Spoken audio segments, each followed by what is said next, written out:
So can we start the session, sir? Yes, sir.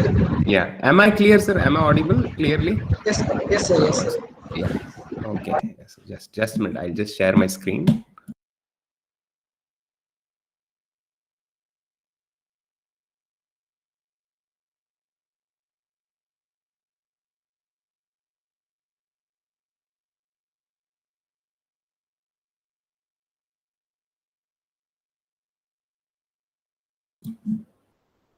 So hi everyone. Good afternoon. I feel really privileged to come back to Emmet to share another session on entrepreneurship development. And I should say it's a privilege on my part because I'm talking to young minds who are going to shape our country, especially in the coming days. So I really thank you for this opportunity, and I really thank every single student, especially to spare this time, your precious moments with me for another an hour. Let me tell you, assure you that the time that you spend now would not be wasted, but definitely you would be investing this time for a change that you can see in the days to come, okay, or for the change that you want to make in the days to come, okay. So I have very carefully chosen the title for today's session on entrepreneurship development. It's called design thinking, okay. So I believe you're allowed to communicate, you're allowed to talk, or you're allowed to even text, I believe. So I would request you, what comes to you, I would request you, or I would ask you to talk out. What comes to your mind when you hear this word called design thinking? What comes to your mind? Yes, in your own words. Now, this is not something to be right, wrong. Okay, this is your perspective. What comes to your mind when you hear this title, design thinking? Yes, a word or a theme that comes to your mind when you hear this word, design thinking. Yes, can someone say? To share innovative idea. To To share share innovative idea. innovative idea. Yes, Charan, that's very right. Actually, to share innovative ideas. Yes. Okay, what about others? What do you think this session is about? Design thinking. What is this word about? What are these words, four words, last mile user connect about? Yes, anyone? Yeah. I just want to know your perspective. Okay, yeah. Yes, anyone? You can even type in the text box if you're comfortable with that, or you can just unmute and talk. Yes.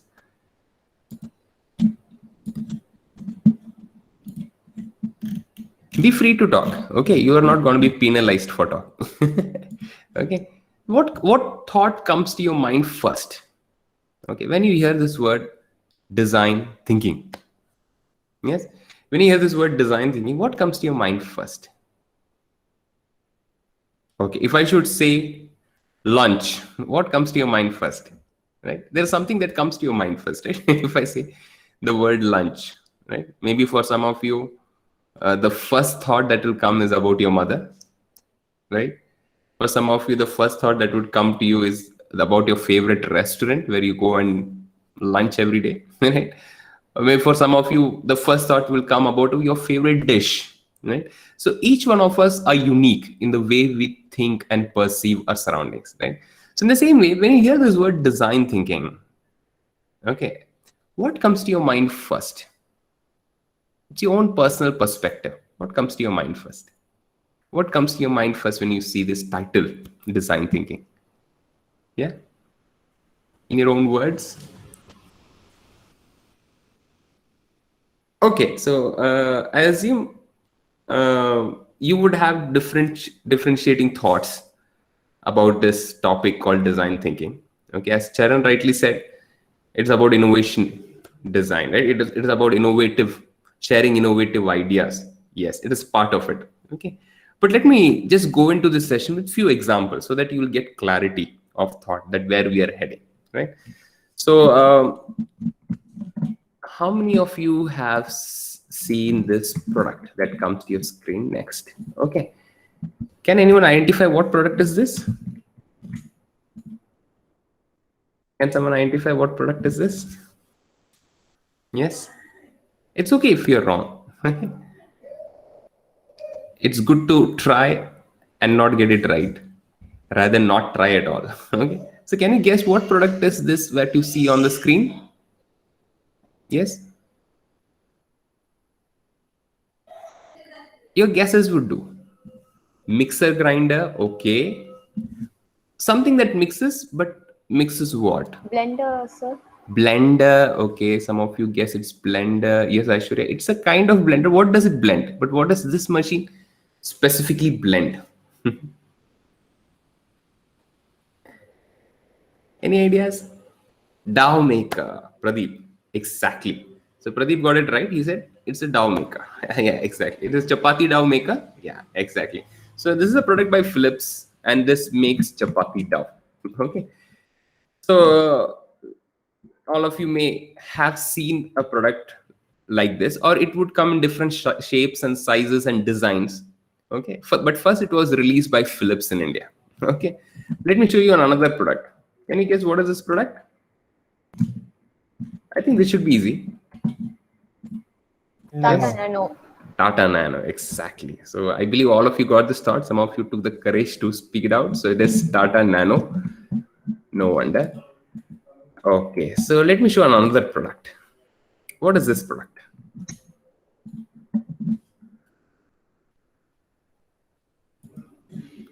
Yes? You are millennials, so definitely you should know this product. Yeah. Okay, let me give you a clue. The manufacturers are Google. So what is this? Fiber optical. Fiber opticals. Okay. Google manufactured this and released it in 2014. So what is this called as? Anyone out there? Exactly. So Pradeep again got it right. Google Glasses. Okay. So this is nothing but Google Glasses. So we saw three great products from three startups, phenomenal startups, or what do you say, businesses in our country and abroad, like Tata, Philips, Google, right? Something like Tata Nano car, right? Or Philips dough maker, or Google Glass. Okay? Great businesses in our country and abroad. Okay. Businesses having global presence, some of them existing for decades. Tata is existing for a century and more. What is one thing common about all these three products that we listed now? Can someone say? What is that one thing common? I showed you dough maker from Philips. I showed you a nano car from Tata. And I showed you a Google Glass, right? So what do you think that one thing that was common in all these three things? Their own mechanism. Their own mechanism. Okay. I said something that is common. That is common for all these three things. Portable. Portable. Okay. They are portable. Fine. First in the segment. Ajay Krishnan rightly said first in the segment. Yes, all three. Yes, this is something that was common. Yeah. They were all first in the segment. Anything else that was common about all these three products? This was not in my mind, Ajay. Thank you for pointing that out. It's first in the segment. That's true. Anything else that is common about all these three products? That is by Tata, Nano car, or Philips, dough maker, or Google Glasses. What is that? One thing that was common. Yes. Yes. Any guesses? Your guesses would do. Okay. Nobody's gonna judge you on that. Okay. So let me break the ice. What is your perspective about Tata Nano car? If I should ask you about your perspective about Tata Nano car, what is your perspective about Tata Nano car? Low budget car. Low budget car. Okay. Affordable by poor persons. Affordable by poor people. Okay. Exactly. As Sunil rightly pointed out, it's low budget car. It is affordable by poor people. Okay. Was it a success or a failure? Is Tata Nano car manufactured still? Success in budget, but failure in safety. Oh, success in budget, failure in safety. they stopped the Tata Nano car production, right? So what would you accredit to this product? Was it a success in the market or failure in the market? Hmm. Success means Yeah. the in the in the upper middle class, or not in upper middle class, but lower Okay. middle class, they Yes. own a house, but does not own a car. Car. Okay. In first time you buy a car in low budget, Low Tata budget Nano is the best preferable choice. choice. Okay, good.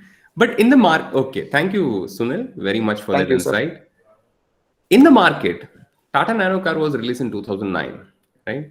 And all of us know the intention for releasing it, as rightly pointed out by Sunil, was to make a car that could be afforded by middle class or even lower middle class. People who could afford a bike could afford a car. That was the mindset of Tata, okay, when they brought in this car. A car for every Indian, that is what they thought, okay, for especially the lower middle class Indian. Now, this was targeted especially towards such a crowd. A vast crowd, majority of people in our country are in that segment, okay. And the motivation for innovating this product was Ratan Tata himself. The story goes like this. He was once traveling in his luxury car back from his office to his home. And that's the time when it was pouring. It was raining very heavily, as it is now, maybe in Chennai. And when it was raining so heavily, he actually stopped at a signal. Okay, his car stopped at a signal. And at that time, he saw his one family of two members, two husband and wife, along with two of their children, traveling on a bike right beside their car. And they also stopped at the signal. And he saw that family and he felt pity for them. He felt a sympathy for them. He said, I am enjoying a luxurious car, sitting in that car and traveling back. But this is a middle class Indian, or this is the fate of most of the Indians who are actually traveling on a bike, especially at a time and a season when it is pouring so heavily. He asked his driver, aren't they taking a risk on their life by traveling on a bike when it is pouring, when there is such a heavy downpour? And won't it affect them? What if they slip on the road and fall? They have two children with them. Won't it hurt? There are potholes on the road thanks to the road condition in our city, and all those things he was discussing with drivers. His drivers, who also is from a middle class family, he said, "Sir, chalta hai." They do manage it. Okay, they're a middle class family. They cannot afford a car anyway. That is the time a thought came into the mind of Ratan Tata. What if I give a car to this family who can afford a bike? What if a car that can put a roof over their head, okay, accommodate 4 people comfortably, so that they will not be hit by sun during the day or rain during the daytime or nighttime? So that was the intention of Ratan Tata. He went immediately and gave a very short deadline to his entire design team. He brought in the best designers who actually had brought in Tata Ace and all those vehicles into the market, which are lower budget, load carrying vehicles, and which had become a super hit in the market launch in India. So he brought in the same team and he gave them this idea: I want to create a budget car for Indians like these. And they started working frantically. He did not compromise on the design. Design was done by an Italian firm. He did not compromise on the technology. Most of them were manufactured or technologies used from Germany. So he gave his best to create a car. And to keep his promise, even at a very small profit margin or no profit margin, the starting segment of Tata Nano car cost only 1 lakh rupees. And it hit the market in the year 2009.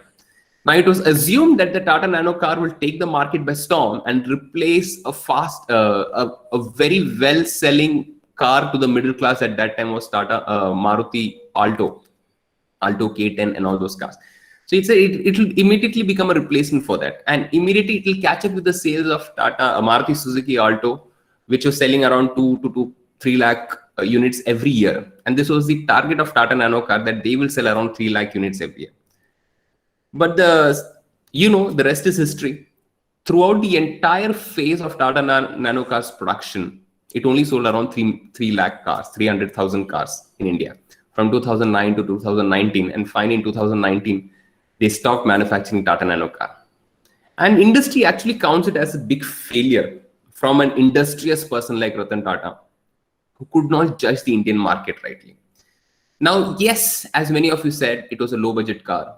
It was bad in safety. Yes, these were all concerns, but also these were concerns which were actually addressed by Tata Nano. But still, it was not selling. It was not selling. And one primary reason for this not to sell, when they discovered later, was the reason was its branding. Okay, how was Tata Nano car branded? As Sunil rightly pointed, it was a poor man's car. It was branded as a poor man's car. Let me ask you one question. As an individual or as a person who's living in this country, why do people buy car? Why do people buy car? Do they buy car literally for a utility? Or do they buy car for some other reason? And shows the luxurious perspective. Exactly. So car represents luxury in our Indian system, right? Yeah, it represents status, a symbol, right? More also, not everyone, but more also people buy car just because their neighbor has car. Okay, utility comes second in their mind. More also, they would buy a car thinking about the status, exactly as Akasha says, for a status recognition. So would you buy a car and accredit a status to yourself that you're a poor man? Because when you drive a Tata Nano car, which is branded as poor man's car, people say, yeah, he's going in a poor man's car. Okay, would you like that status? No, right? Now, this was something that was hindering the average Indian to buy this car. Most of them were not buying this car. In fact, only about 18% of the cost was Maruti Suzuki Alto later on. So people made a switch to it nevertheless because it looked better. Okay, did not have that branding statement, and it was okay for a middleman to spend another 20% on a car such as Maruti Suzuki Alto. So this was a colossal failure from Tata. Okay, but nevertheless, the intentions were very right. Not Mr. Ratan Tata sympathized with an ordinary middle-class Indian family and brought in this car. But nevertheless, it was a failure. And that is the same story with Philips and Google. Philips came with an ATA Dow maker, which is again was a failure in the Indian market. Google came with Google Glasses, which is a failure in the global market when it was released in 2014, right? And there are stories even behind that. You know, Philips, when it released the Dow maker, it released back in 1990s, somewhere in 1990s. And Mr. Pradeep Subramaniam, who was the research and development team head that time, they were actually given a target to create an indigenous product, to create a product for India. You know, Philips is a company not from India, and they wanted to create a product that solves a problem of Indians, okay, for the people in India. So that is the time they actually looked forward for a product in India, and that is where they started looking for problem statements in India, right? They started looking for problem statements in India, and one of the problem statements they found was women in India who make chapati, they mess up their hand, they take a lot of time, they have to put in a lot of energy to create the chapati dough. Okay. Many of you may sympathize with your parents now, with your mom, and some of you maybe experience yourself, right? Yeah. So this was the condition. So that Philips said, we'll come with excellent idea. We'll come with a machine that replaces this activity altogether. And that's how they came up with this dough maker, chapati dough maker. And it was released within a very short period of time with massive advertisement spending, especially in 2 states. Now, whenever a new product is sold, they're tested in few states and then only they're expanded towards the entire country. So they were released in Gujarat because study said that people in Gujarat and Maharashtra were consuming more chapatis than anyone else. Okay. And they were pretty economically well off states who could afford a machine like this, or who could experiment with a machine like this, right? So their intentions were right. They brought in the machine. They advertised heavily because Philips is a company with deep pockets. They were there on television, radio, banner advertisements and everything. All the mediums that time was available. But to their utter shock, Philips did not sell many of this dough maker in Gujarat. This is a shocking discovery for Philips because Philips does not have a reputation of failure or not. But to their utter disbelief, when they started doing interrogation with these housewives who were not making a choice to buy this machine, some amazing discoveries came. Okay. The first thing they thought was, let me ask you, why do you think that the women in Gujarat were not buying a dough maker, a Philips dough maker? Why do you think they were not buying it? Can someone say, why do you think they were not buying it? Yes. A machine that actually helps you to come out of the strenuous activity of, making a chapati dough. Why do you think they were not buying it? Many people thought it was because of the electricity bill that would come using electrical equipment. Some people thought, in fact, the R&D team thought it may be due to the taste of the chapati that it may not give after putting it in a machine. Okay. Or some people even thought it may be because of the mechanism, you have to put it together, remove together. Maybe it is too technical. Yes, as rightly pointed by Akansha, electricity bill pricing may have been concerned. This is what exactly the Philips R&D team thought, and they compromised on it. Okay, they made sure that it does not cost much. They made sure the electricity bill, it is more electricity efficient. All these things they worked on it because Philips is a team with a strong R&D team, right? But nevertheless, people were still not buying. Especially people who could buy, they were not buying. And this is a shock to Philips. And that is where Philips went on ground, started asking housewives, why won't you buy? And the discovery totally shocked them. When many housewives said, we just don't want this machine because we don't want to replace our pleasure activity. Okay. Now, can you imagine this can be a pleasure activity, making a chapati dough? Okay.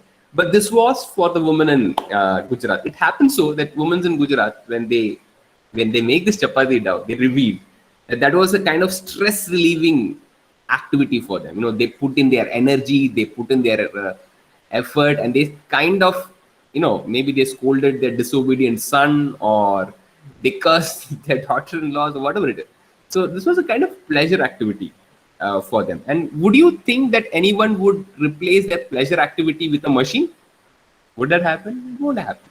Philips failed. I'm sorry for a background noise because there's heavy rain out here in Kerala. Yes. So that was the reason that Philips could not sell it. And how would you find such a intricate reason of a housewife? Unless in other words, you go and converse and spend quality time with them, right? The same story, the same thing happened with Google. Google came with Google Glass in 2014, and there was such a big market formed that time.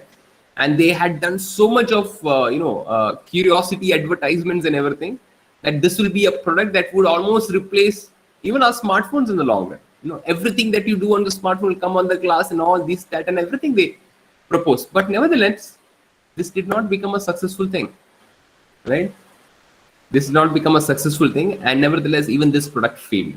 Now remember, we are talking about companies like Tata, Philips, and Google. Great companies, great entrepreneurs heading these companies, strong research and development team, hundreds of products, and still they can fail. And I'm here to rightly point out to you, why did they fail? So that we can learn a very important lesson, and we will not fail when we start on becoming an entrepreneur. And that is exactly what is design thinking. Design thinking is a thought process by which we can validate a problem that we are about to solve, that whether it is a problem worth solving. And not only we'll validate that problem that we are going to solve, we'll also find the right product that fits the market, or we'll find a product market fit, right?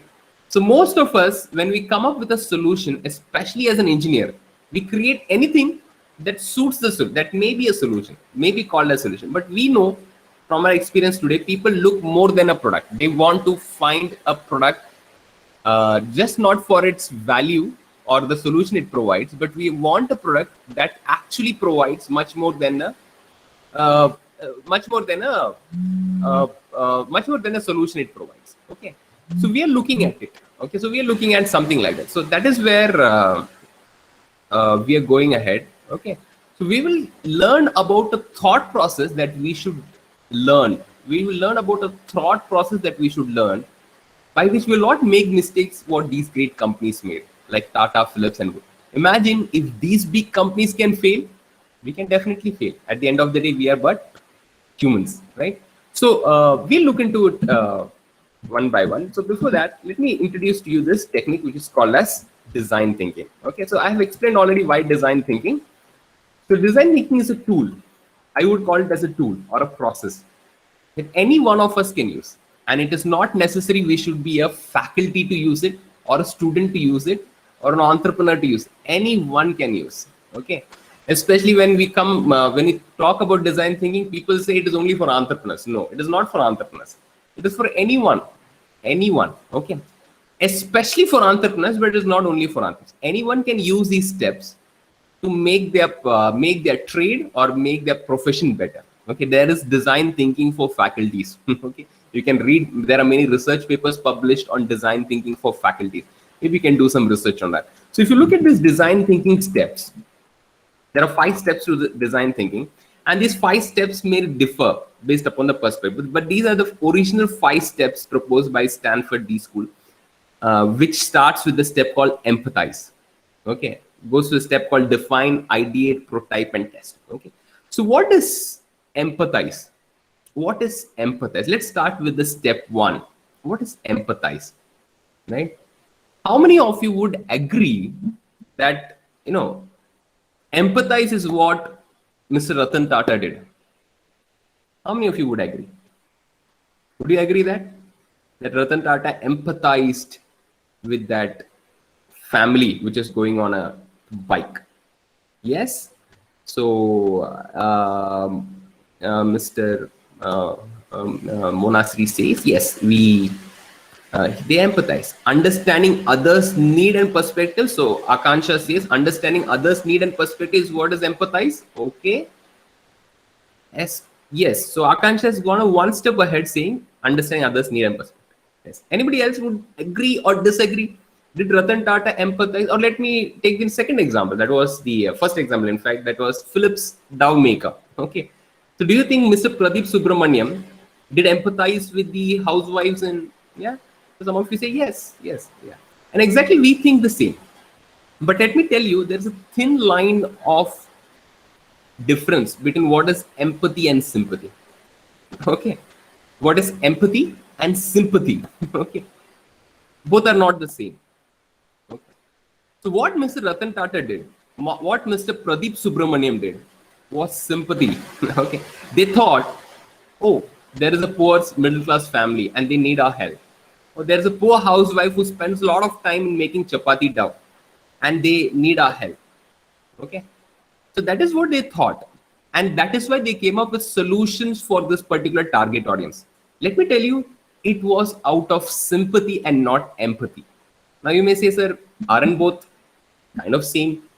But as one of you rightly pointed out, as Akansha rightly pointed out, it is also about others' perspectives, understanding others' perspective. That is where empathy is different from sympathy. Yeah. Now, empathy, whereas sympathy is whereas feeling pity. Ayyo, pavam, vilundata. Ayyo, adi patruchu. You have sympathy. But empathy is actually looking at that problem from their own perspective. Imagine you are concerned about our farmers facing problem in our country, right? How many of you empathize and how many of you sympathize? I know many of you would have sympathized. Poor farmers, they're there in the farm all day, they're facing problems and then they're protesting now. You would have had sympathy for them. But only those people who took an effort to go and meet those farmers, talk to them, understand their worldview of why they're protesting, and knowing their pain points from their perspective are the people who empathize. The dictionary definition of empathize says, this dictionary definition of empathize says walking in other person's shoes. Walking in other person's shoes. Okay, that means you are looking at the perspective that person looks at. Okay, imagine if you have a disagreement as a student. I would say maybe you have a disagreement with your mother or with your father. Okay, immediately you both may end up condemning each other. Okay, but at the same time, can you look at the perspective in which your father looks at you? What are the expectations he has about you? Or you may be saying, you don't understand me. You may say to your father or mother, you don't understand me. The reason is maybe they are not able to empathize with you. Maybe they sympathize with you, they love you, but they are not able to empathize. So empathy is one step ahead, understanding others' pain point from their perspective, from their worldview. Okay, so if you want to understand the problem of farmer, we cannot understand the problem of farmer sitting in a conference room or in parliament building and debating about it. No, we'll understand their problem only when we go to them to their farms, only when we go to them with them to their mandis, okay, where they get the MSPs, only when we go to them when they're selling their produces, only when they go to them when they're negotiating their price. That is where we'll understand the real ground reality pain points from their perspective. We may think farmers are very hardworking, but that is sympathy. Go and work with a farmer for a day, and then you'll understand the depth of hard work that they have. Okay, that is empathy. Understanding others' worldview from their perspective. From their perspective. That is empathy. Now, let me tell you, as an entrepreneur, you should not be a person with sympathy. You have sympathy, well and good. You'll be called a very good human being. Do you want to be called as an entrepreneur? You should have empathy. Okay, Mr. Satya Nadella, who took over the charge of Microsoft from the previous CEO at a very difficult stage for Microsoft. Microsoft was in a stage of transition, and Microsoft shares were at record low after Bill Gates had given over the reign to the previous CEO. And people had actually lost trust in Microsoft. People were thinking soon that there will be definitely an alternate for Microsoft because the share prices were low, consumer confidence was low, and there was no new releases or new initiatives from Microsoft pretty long time. That is where Satya Nadella steps in, right? And when Satya Nadella stepped in, neither many people had any hope from him. He was an Indian origin CEO who had worked in Microsoft for quite a long time. They did not have big hopes from him. But nevertheless, after 4 to 5 years of him being with Microsoft, today, Microsoft shares have improved 600 times. 600 times. Can you imagine that? The share value of Microsoft have improved 600 times under the leadership of Mr. Satya Nadella, an Indian origin CEO.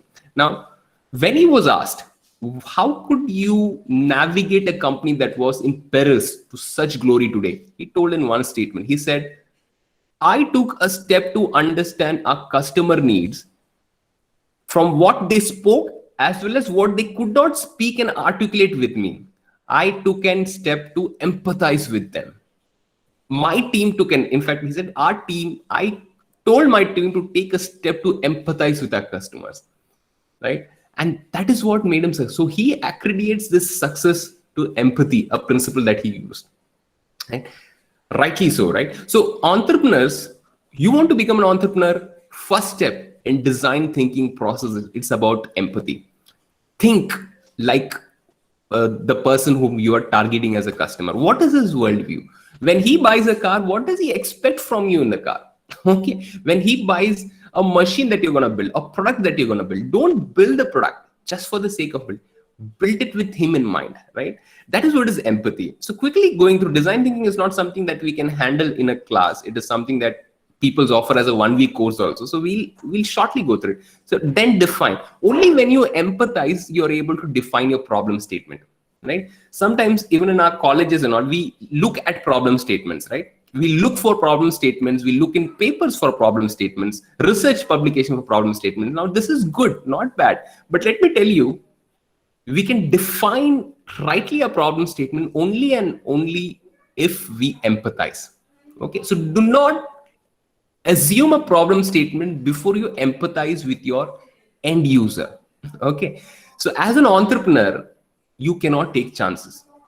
You cannot take chances because Tata, Philips, and Google can have a failure and bounce back because they have deep pockets. They have a lot of money. Okay, but as a first generation entrepreneur, which many of you may become, you cannot have the luxury of failing and rising up again.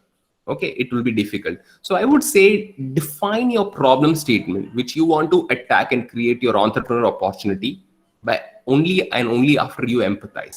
Okay, after you define, that is where you have a clarity of your problem statement. You're not got to solve every problem, but you can solve 1 or 2 problems or pain points in that problem. Take it up and define. Okay, and then only you have to ideate. Now when you ideate, you brainstorm, you mind map, you pull in ideas and choose the best ideas to solve the problem. But of course, you have to make your ideas into reality. That is where you prototype or you come with solution demo. You prototype or you come with solution demo or you come with a minimum viable product. Now, this is what is called as a prototype. Once you have the prototype, don't stop with it, go and test it. Test it with limited numbers.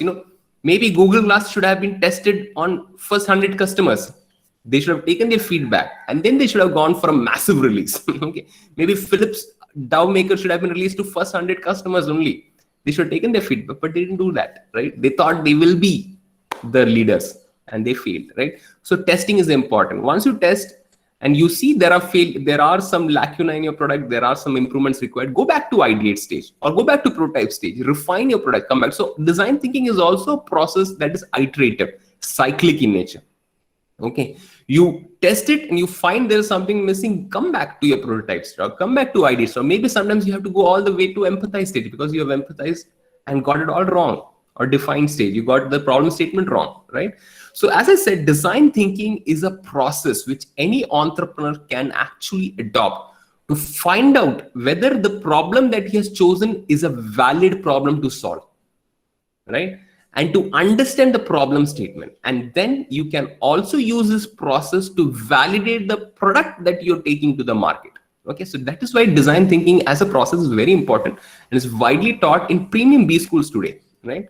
Yes, so design thinking. So let's go ahead with some examples. Let's go ahead with a few examples. So one of the example I would like to give you is of a professor who conducts this design thinking as a course for his students. Okay, so in the very first class, he actually allots a target audience to each group to teach them what is design thinking. So he assembles his class, he divides his class into groups, and he gives a target audience to each group. So one group he'll say go and empathize with farmers. One group he'll say go and empathize with local shopkeepers. Maybe one group he says, so like that he gives a target audience to each group so that they will go and learn how to empathize with them. So that is empathy exercise for 2 weeks they have to do. So one group of students he had actually given a target audience as deaf and mute housewife. Deaf and mute housewife. Now if I should ask you how many of you have ever seen or come across a deaf and mute housewife, very rare, right? But he had given nevertheless. So this group of students, through frantic search here and there through the relatives, contacts, networks and all, they found out one household where there was a deaf and mute housewife, and they went and met her. So their objective was to empathize with her. So they went and straight away started asking her some problems. They asked her with the help of her husband, do you have any problem? So when they asked her this question, she said, no, she doesn't have any problem. She's fine. She was smiling. She was happy. She was more happier than these students who could speak, okay, who could speak and hear. So they were discouraged. They said, she has no problem at all. So they came to their professor discouraged. They said, we need a change of target audience because the target audience you gave, they don't have any problem. So he said, how did you find the problem? He said, we asked a question.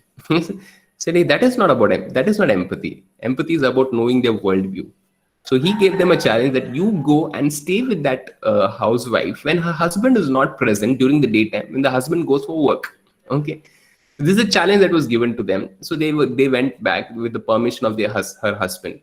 These girls, they stayed with this housewife during the daytime, 9 to 5, when her husband had gone to work. So as any housewife would do, they would do all the daily activities. So she would put the food on, she would cook, she would wash, she would attend people who will come to house. This is what housewives do during the daytime, right? So one thing they found out was whenever she put food on the cooker, she did not flinch from the place. She looked at the cooker very intently. Okay. Now you and me know from our parents that whenever we put things on the cooker, we go and mind other businesses, right? We don't keep looking at the cooker. Why? Because we judge if the cooker has done its job by the whistle sound, right? But this lady, because she could not hear, because she was deaf and mute, she could not hear it. She could not know whether the cooker has finished its function. That is where a challenge was found, that this woman had a problem. Though she herself was not aware of it, because she could only see a visual representation when the whistle lifted and sat back. So she could not move from the cooker. Where looking at the cooker, she would intently look at the cooker just to find if the cooker has finished. Other problem they noticed was she used to often go and watch at the door of the house if anybody has come, because she could not hear the bell sound. One other problem they could find was she could not hear the beep sound of the microwave oven, though it has finished the work. So these are certain problems that they identified quickly within a very short time. So cut the story short, they came across with a wearable device finally for that woman, which actually vibrated whenever there was an indication. For example, when the cooker whistle lifted, it vibrated with a particular color of LED. Okay, whenever there was somebody at the door, it vibrated with a particular LED that is glowing. Whenever microwave oven finished its work, it vibrated with particular color LED going on. So this wearable device was literally of help to her. Later on, there were a lot of process by which they launched or they did not launch. We'll not go into that details later. But this is a perfect example of how what empathy is. Empathy is not about asking some questions. Empathy is not about filling some survey sheets, problem statement survey. No, empathy is spending quality time with the person having the problem, understanding their perspective and problem, and then giving them a solution. That is empathy. Okay, so that is what is empathy, and this is a lesson that these children learned, right? So I want to give an example. Where have you seen these pictures? When do you think these pictures are taken? Can anyone guess? When do you think these pictures are taken?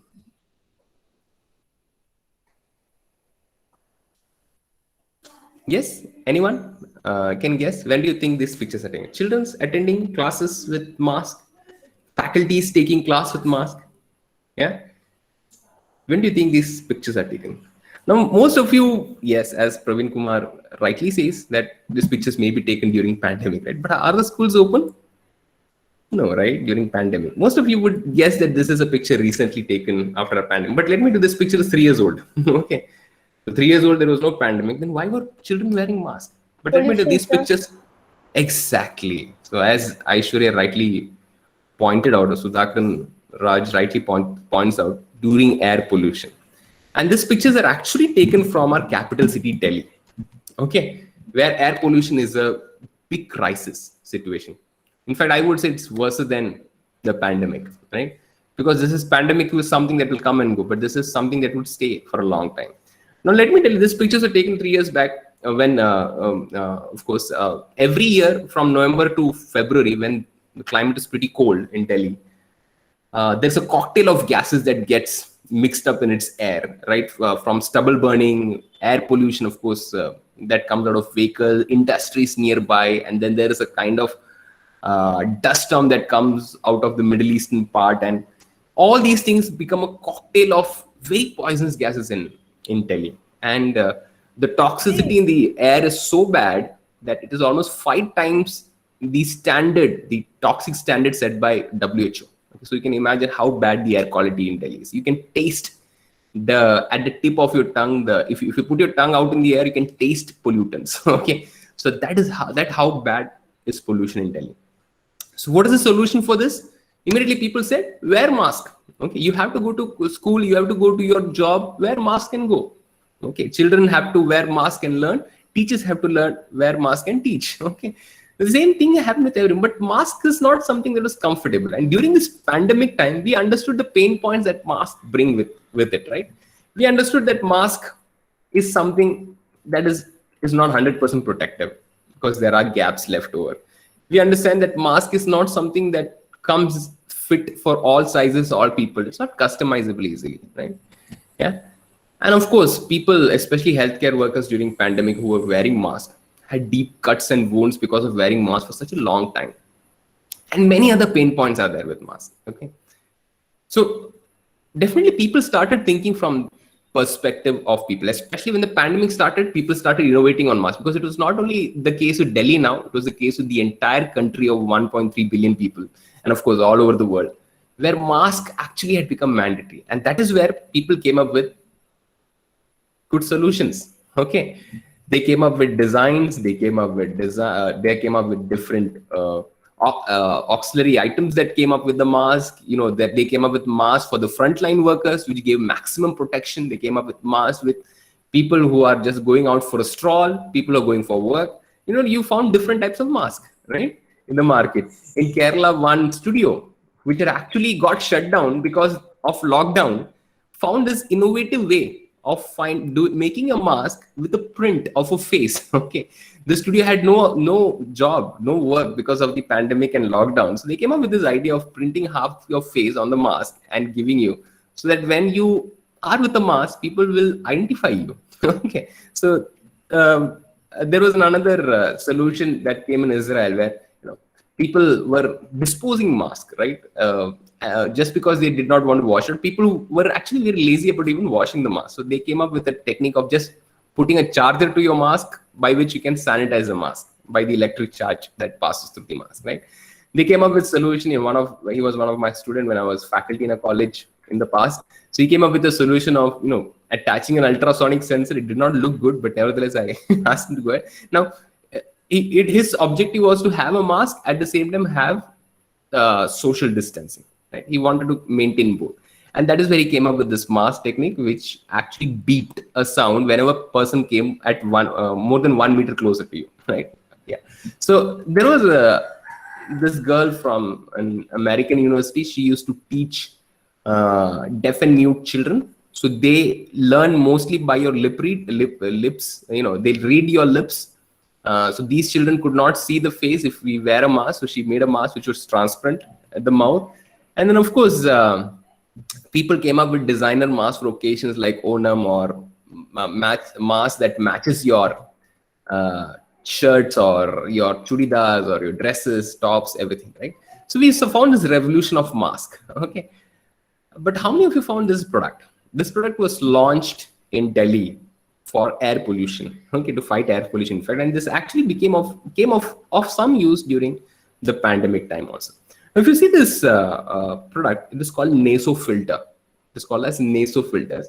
If you see, it is something that can actually protect you from pollution up to 2.5 ppm materials also, and it has to be only stuck to your nasal orifice. So it is not something that is even visible. It becomes invisible when you wear it. It's not very obvious, okay? And just cost rupees 10, okay? So you can wear it and you can just breathe it. The problem in Delhi was, though there was such a bad air pollution, yet as you saw in the picture, there were some children who were wearing masks, some children who were not wearing masks, okay? As you know, even when you go around the city, you know the pollution is so bad, but you don't wear the mask because you don't want your look and feel to go, right? Yeah. If you are girls, you may not feel like wearing a mask always because it may damage your face or your look.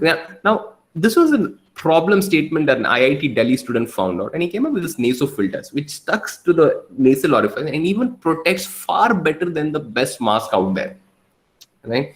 And this is what I will call as a design thinking. All these examples, what we saw here, were outcome of design, where the solution providers empathized with the customers. Yes, solution is mask, but that one solution does not fit all. Some people want to be recognized. Some people want to communicate. Some people want to do a work wearing that mask. And that is where design thinking comes into. When you empathize, when you define the problem statement, come up with a solution that matches the market demands. That is what is called as design thinking. Let me give you a few more examples. How many of you can recognize this person? Can someone recognize this person? Yes? Anyone out there can recognize this person? A very popular person, especially in Coimbatore. Yes, okay, let me show you one picture, then maybe you'll recognize this person. Can you recognize this person on the right? Who is this person? Yes? Anyone? You don't recognize the person on the right? Okay, if you don't recognize, you're liars. I know, yes. Okay, so you're quick to answer now. Yes, thank you, Ajay. Thank you, Akash. So some of you have answered. Now, I believe most of you got the person on the right, but some of you, none of you got the person on the left, right? But let me tell you, the person on the right whom you see is a hero in real. Okay, he's a real hero, or I would say a duplicate hero. But the person whom you see in the left is actually a real hero. And let me challenge you, students: follow the real heroes. Okay, because these real heroes will give you only entertainment, but this real heroes, exactly as Monasiri rightly says, he's Mr. Arunachal Muruganathan. Yes, Pradeep also got it right. Mr. Arunachal Muruganathan, whose life was depicted by Akshay Kumar in the movie called Padman. Okay, I would like to encourage you students, right? Have the right ideas. And Mr. Arunachal Muruganathan, people like him are actually one of the right ideas, right? Now, if you look at him, Mr. Arunachal Muruganathan, he actually hailed from a very poor family. Okay, he was a 10th fail, in fact. Right, and he was a 10th fail, and he did not have any what do you say? He did not have any opportunity to study hard and study after that, and he dropped out. He became a mechanic help. He became a help in a mechanic workshop. Okay, so that was his profession, right? But he discovers a problem, and some of you would have seen this movie and know the problem. And for some of you who do not know, I would like to briefly elaborate. He found that his wife one day was taking something to dispose very speedily out of the home. So he became very curious. He goes and asks him, what are you taking along with you so speedily to dispose of without telling me? So she said, this is none of your business, right? But he got curious. He asked, and he found that she was carrying a rugged cloth with some blood stains in that, and he understood that she had actually managed her period days in a very unhygienic manner using a cloth. And the reason was, as a poor family, they could not afford sanitary napkins that were available in the market. And that is something that deeply hurt him. And when he inquired with his wife said, if we have to afford sanitary napkins, we'll have to compromise the family milk budget. So you can understand how poor they were. He felt very pity on his wife. At the same time, he took it upon himself to create an alternate sanitary napkin that would replace his costly sanitary napkins that is available in the market. And he identified that there was only 7% penetration of using sanitary napkins among Indian women. That would come as shocking to some of you, but that was a reality when he started this initiative. And he said, I wish to help all these women. So he got this idea, he got this sympathy towards the problem, and he started thinking, empathizing from the perspective of his wife who suffered the problem of not able to hygienically deal with days, naturally occurring days in her lifespan, and because of financial problems, right? And he wanted to help his wife, and with that intention, he started researching what is the sanitary napkin made up of. So his research, to cut the story short, his research led him to identify the sanitary napkins made up of nothing but a cotton, just 10 grams of cotton with some absorbing filament in the center. And with some other research, he sent it to labs, and he understood that absorbing filament is made up of a bulk up of a bark of a tree. It's a pulp that is derived from a tree. So he understood now how to make a sanitary napkin, but to make it in bulk, he requires a machinery. And that is where he came across this machinery, which costed 3 to 5 crore rupees, and it had to be imported. Okay, and that's why he understood that why this business is always in the hands of MNCs, not in the hands of ordinary people like him. He said by no means he can earn throughout his life to even afford one single machine like him, like this, to manufacture it in bulk and sell it cheaply. That is where he put in his heart and soul for the next 4 years. And through many iterations, he came across this.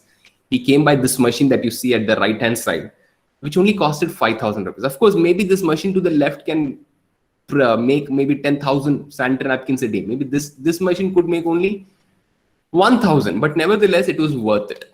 And this machine could make a sanitary napkin even at a lowest cost of ₹1. Yeah, almost the same quality sanitary napkins it could make for even better quality.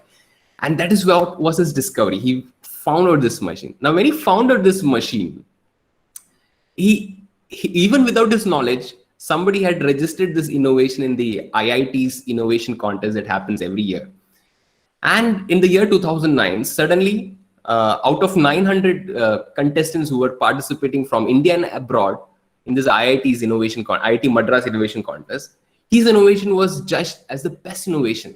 Okay, and suddenly he was in the limelight. Now, when he came into the limelight, people started coming to know him, and they started looking at his machine. And nevertheless, even after that, though he got a patent right for it, he never commercialized it in a way to accumulate maximum wealth, but he made sure that this machine would become a source of income to rural women who can use this machine to create sanitary napkins in rural areas at low cost and sell to them. So that rural women will not only find employment, but also solve a problem that affects rural women at large. So that's why today he gives employments to millions of rural women, right? Today, in not only India, but his machines are exported to 17 different countries. He's the owner of Jayashree Industries in Coimbatore, Tamil Nadu today, right?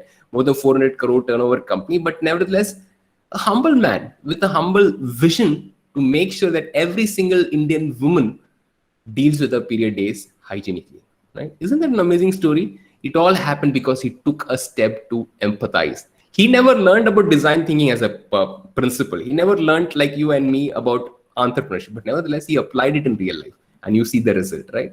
So it is not in education, it is not in superior education he got, the greatest opportunity in your life as an entrepreneur would come when you empathize with a person having the problem, right? Let me repeat that statement again. The greatest opportunity in your life to fame, to wealth, okay, to popularity, if you want that, okay, or to be an entrepreneur, would come when you take a step to empathize with a person facing the problem. For Arunachal Muruganathan, it was his own wife in his home. Let me tell you, there are enough problems in your home, okay, which you can empathize, find a solution that meets the customer's needs, and you can also become an entrepreneur. right? Especially for a mechanical engineer. Let me ask you, how many mechanical engineers with even PhDs got this idea, right? So it is not about higher level of education you get. It is all about the mindset you have. And that mindset is developed by this design thinking process, right? So a 10th fail could come up with this machinery that could not be, maybe a mechanical engineer could think about a machinery that you find on the left-hand side. But what do the customers in India want? What do the people in India want? That Mr. Arunachal Muruganathan understood, because he came from that section of the society. And today he's a great blessing, right? So that is what is an entrepreneurial mindset, okay? And that is developed and nurtured by this design thinking process, right? So another example I would like to give you is about of the life of Mr. PC Mustafa. Yeah, all of us know he's the founder of ID Fresh Food. And ID Fresh Food comes up with idli batter, dosa batter, vada batter. But one thing that he found as a problem was his vada batters were not selling a lot. And the problem that he identified was, we all know, we judge the quality of vada when the vada is round, perfectly round in size and spherical, it has a perfect hole in the center. But let me challenge you, try making vada by yourself, it will never come in that shape or size, okay? Some of you would empathize even with your parents who are not able to get it. It takes years of experience. Now, this was the same problem that many people are shunning vada batter, but were readily accepting idli and dosa batter. That is when Mr. PC Mustafa came up with this amazing technology of squeeze and vada. Okay, that is what he said. Squeeze and vada. Let's vada. So squeeze and fry was a simple package in which actually this vada batter came, by which you can squeeze and make this vada it'll fall as a perfect spherical shape into an oil batter, and it'll come with this crispy vada that you can see in the center, right? So when he just put that vada batter not in an ordinary packet, but in the squeeze and fry packet, suddenly it started going out of the shelves like a hot cakes. Okay, that was innovation. That was design thinking. Can you imagine? It is not about the product. It's how the product was presented to the people facing the problem. Because who will buy an idli vada or dosa batter? People who are busy, maybe who go for a job, who husband and wife go for it. They just want to come back and make something easily, eat it, relish it. So these are the people. Now, these are the people having a problem. He understood the problem from their perspective, gave them a solution that would suit them. That is design thinking. That is empathizing, right? So another example I would like to quote, and I would like to close my session soon, is this gentleman whom you find to the extreme left, among the 5 gentlemen you see, whom you can find to the extreme left of yourself, right? Now, his name is Mr. Anthony Raj. Now, he owns this company called Windcare. So I was here last week offering 1 week training program for them. And I understood their story and was pretty impressed. And I knew this entrepreneur also have used design thinking in this process. Now, he's actually a diploma holder in mechanical engineering. And he was actually working for a company, a wind farm, NEPC company, who were having one of the first private jet owners in India. And also they had some wind farms. And he was actually a worker, a technician there. So we know that wind farms, you can find these wind farms in Udumalpete. And there are more than, I think, 3,000 windmills installed over there. Now, these windmills, to get them installed, we know we need these cranes, boom cranes. Okay, which are massive cranes which we find in shipyards and all, to lift it and assemble it and all. But the problem was, once a while, one of these windmills can have a glitch or a repair. Maybe one of the rotors or one of the shafts, something may go wrong, and you have to repair it. Now, to repair these windmills, you had to bring that assembly down to repair it. Now, this required a boom crane to be bought. Okay, and to rent out these boom cranes, I'm talking about 10 years before, renting out this boom cranes costed around 1.5 lakhs per day. Okay, it costed around 1.5 lakhs per day. And not only renting, you have to pay for the logistics also, because when you have to bring these cranes, it had to be brought in 6 different lorries. Okay, huge lorries, trailer lorries. And these lorries to move for 1 kilometer would charge 2,000 rupees each, 2,000 rupees. So imagine how much cost it took for mending a single windmill also if something went wrong with it. So people were very avert of having a windmill, because windmill was a good technology. It was a clean source of energy. But if something goes wrong with the windmill, you have to spend in lakhs and lakhs of rupees to even solve the small problem. That is where he found this problem, and he said, why can't I solve this problem? He empathized with the windmill owners. He empathized with the solution providers. He understood we have to do away with the cranes. if we have to make this service cheaper. And that is how he got an idea of making a solution by which you can do it with the crane and use of some some mechanical terms they said for pulleys and wrench and all. They bring down this entire assembly down with minimal cost. Okay, with minimal cost, and even without the crane, they're able to repair it effectively. He actually found out this process. Later on, he went on and actually referred this process to the same company. But you know, big, huge companies don't accept ideas from small people at times, right? So they do not accept. Nevertheless, he went and established his own company called Windcare Private Limited, which today is an alternative repair way and actually has become the best service provider in windmill repair, right? In India. And not only in India, they have presence even abroad. In US, they have presence in Philippines. They have 5 companies today. They have more than around close to 600 employees, right? They are in existence for more than 20 years now, right? And they're making great impact. Today, windmills are profitable thanks to Windcare Private Limited, okay? Who have actually solved a very pertinent problem. How did he solve? Empathize, define, ideate, prototype, test. You know, he understood the problem at its root and solved it. That is what I would like to encourage you, right? When you come across a problem, don't jump into conclusion, right? It's not like a question answer that you write in your exams, right? No. Understand the problem from the perspective of the person facing the problem, step into issue, spend quality time with them. That's how when you can come up with a solution that the person wants, okay? Yeah, remember, design thinking is a way of thinking about the problem, way of thinking about the solution, a solution that will fit the market, a product that will reach the market as it wants. That is what is design. That is what is entrepreneur way of thinking is, right? Yes. So to summarize in short, whenever you think about entrepreneurially developing a product, let me tell you, entrepreneurially developing a product, okay? Think about the user needs. Think about the tech possibilities. Think about the business goals. And try to come to that sweet spot where all the 3 merge in perfect synchronization with each other, right? So don't fall into conclusion just by looking at the user. No, look at the technological possibilities for the timeless. Look at the business goals in the timeless. And then come across a solution that synchronizes these 3 things effectively. I believe all of you can solve pressing problems in our country, like air pollution, water scarcity, supply chain, traffic jam, addiction, substance, all these problems that you see around us, we can solve it, okay, if we use design thinking as a process. Yeah, thank you very much. If the moderator permits, I can pick up some questions. Yeah, if you have any questions. Thank you.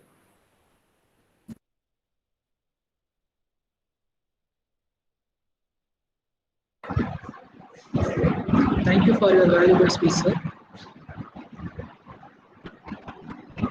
Thank you, Krishna Kumar. Thank you. So any queries from participants?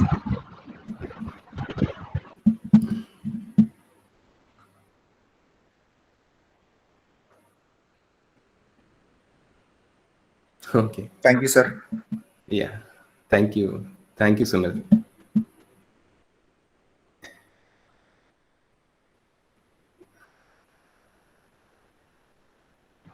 Any questions?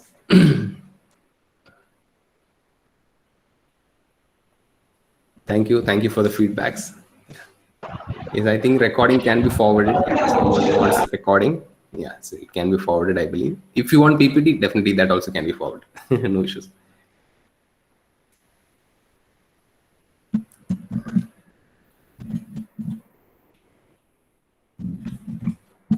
Any other questions? No. No questions? Okay. Thank you. Thank you, Sunil. Thank you, Shraddha. Thank you, Mahesh. Thank you, sir. Thank you. Thank you.